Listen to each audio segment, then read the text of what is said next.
I'm Rick Smith, and this is Labor History in 2.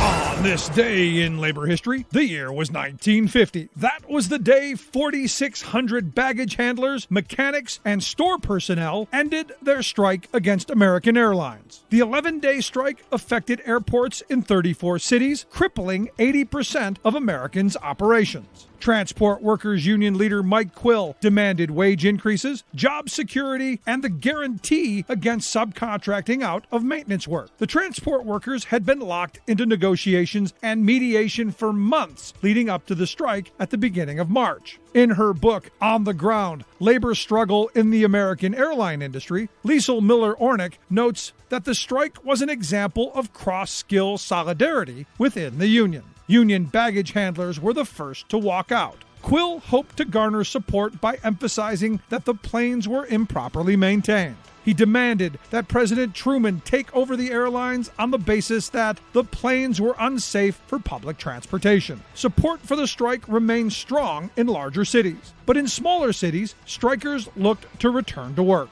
Miller Orenic adds, the strike victory resulted in industry firsts, a severance package for laid-off workers, and a company policy pledging only to subcontract mechanical work that American Airlines employees did not have time to do. Though they did not gain wage increases, they did win significant increases in sick leave, 3 weeks paid vacation after 12 years of service instead of 15, and paid meal times for night shift workers.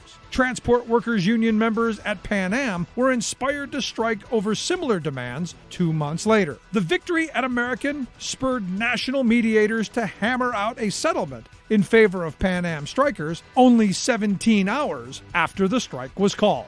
Like what you hear? Check out more at laborhistoryin2.com.